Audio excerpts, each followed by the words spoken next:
Hello and welcome. My name is Charles Buist and I'm a personal injury and wrongful death attorney here at Spetsas Buist. And today we're going to be talking about personal watercraft accidents in Florida. And we're going to cover some points that are hopefully relevant to folks that have been injured in one of these accidents. So let's get right into it.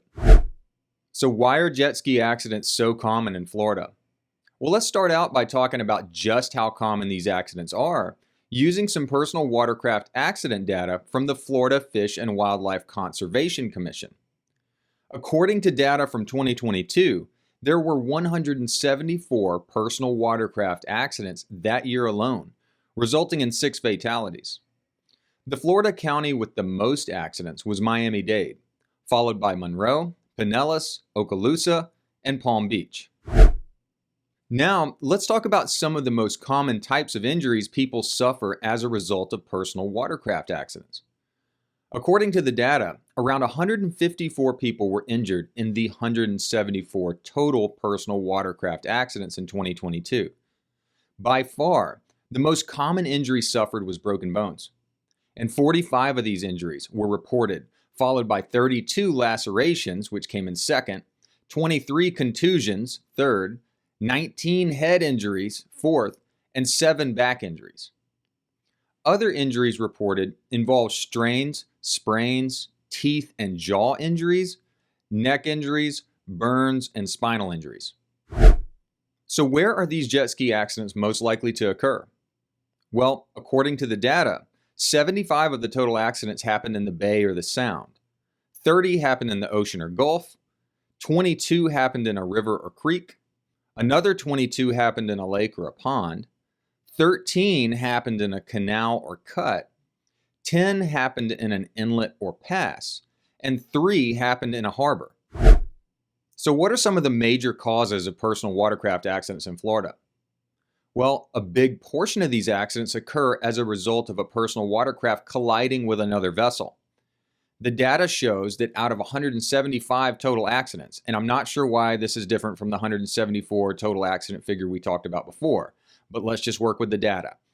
Out of those 175 accidents, 95 involved a collision with another vehicle. 25 involved a collision with a fixed object. 18 involved a fall on the boat, and 12 involved a fall overboard. By far, the biggest reason for these accidents was operator inexperience, followed by inattention and improper lookout, and trying to steer without the throttle going. Now, as we just talked about, operator inexperience was a huge factor in personal watercraft accidents in 2022. So let's talk more about that. Out of all the personal watercraft accidents, no boater education was listed as a factor in over half of them. In fact, 42% of the accidents involved a driver with less than 10 hours of total experience. So, inexperience is a massive problem. And this is where you might see a huge issue with jet ski rental companies turning over control of these boats to folks that have no idea what they're doing without properly training them first. Now, as you might imagine, some months are more dangerous than others.